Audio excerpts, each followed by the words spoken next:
how they were filtering the women out is that you would get a dude who's like awkward, right? And then you get like a woman who is she's like, I just can't do this. No, I just can't do this. Whereas like you're literally there to perform, and yeah, he's gonna insert his penis in a bunch of different orifices and all of that stuff.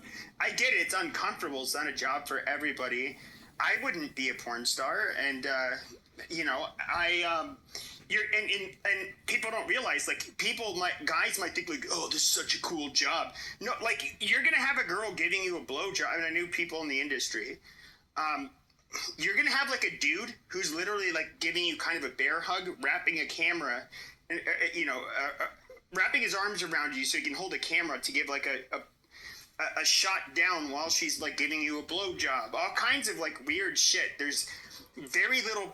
There is zero privacy. I mean, you're gonna have a bunch of dudes. I'm somebody who just like that would kill a boner personally for me. Like, I don't want a dude touching me if I'm yeah. But it's a shitty job.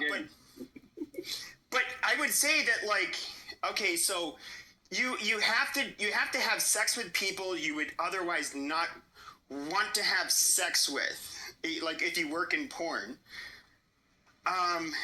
Do you think that is exploitative? I think that they are getting a financial reward for it. I think that there's a lot of these sex workers, that the ones that I've spoken to, that feel contractually obligated to fulfill their contract, and they feel like they're going to be legally penalized if they don't. Just look at your job. If they give you a task, and if at a moment's notice you decide, I don't want to do this and I'm going to quit my job, you have every right to gather your belongings and to quit your job. You can leave. Yeah, but if I'm under a contract, let's just say I'm a musician, and I say, you know what, because these are, I hate using this term, but in a way, performance artists. If you are an artist, a performance artist in particular, if you quit mid,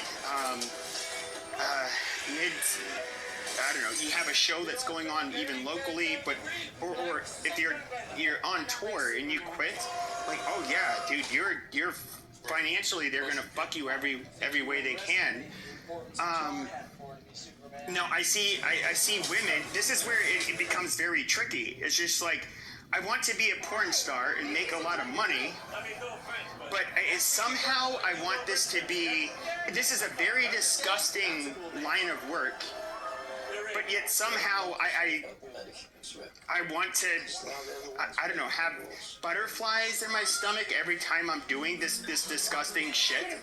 And the guy is somehow going to be somebody I maybe find attractive or something. Like, that is, you're literally, part of the reason women will do this is they get paid more than they otherwise would, because it's a very it's a line of work with a lot of stigma. And it's also just gross, and a lot of people just wouldn't stomach it. All right. Yeah, I'm just gonna jump in. Sorry, on silence.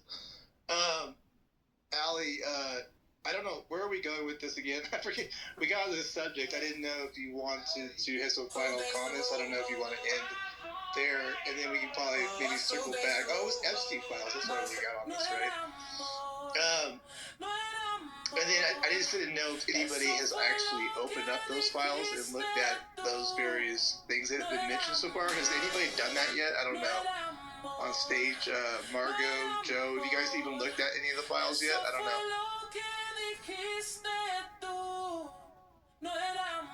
So I don't know exactly what was being communicated about the Epstein thing. Obviously, this has to be taken with the utmost care, because we have victims, survivors, we have a lot of pieces at play here when it comes to this. And when you say you want justice, like, the American people want to know what happened, but awareness is one thing, justice is another. And so because of these people, because they come from money and influence and power. To ensure true justice, you have to make sure that they're not going to get off with a slap on the wrist. They're not going to get off on a technicality. And especially if they're from a foreign country or part of a foreign government, that's going to be extra challenging. So it's going to be interesting to see what information they release. I haven't looked at the files, but I know that they have to make sure that every single I is dotted, every single T is crossed, so not as to re-traumatize the victims, and make sure that they make a hard stance on anybody that traffics individuals. I will tell you that Epstein and his parties, like Diddy parties and everything like that, those are the large scale operations, but they're happening on small scales in every city, in every state across this country.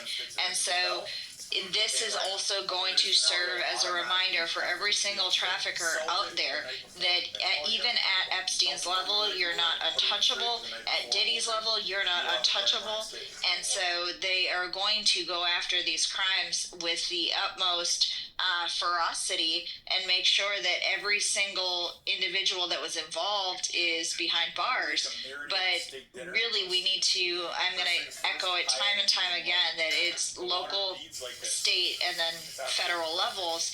We need to make sure that we're aware of what's going on at our local levels. Our law enforcement's involved. Our prosecutors are prosecuting. Our district attorneys are doing what they need to do, and our judges are slapping on the harshest penalties they can, and not just pleading out everything just to get a win on their, win-loss record and move on to the next, case that they have. This is very important, and whether you're affecting men, women, or children, we need to be handling this crime at the highest levels and make sure that they all end up behind bars.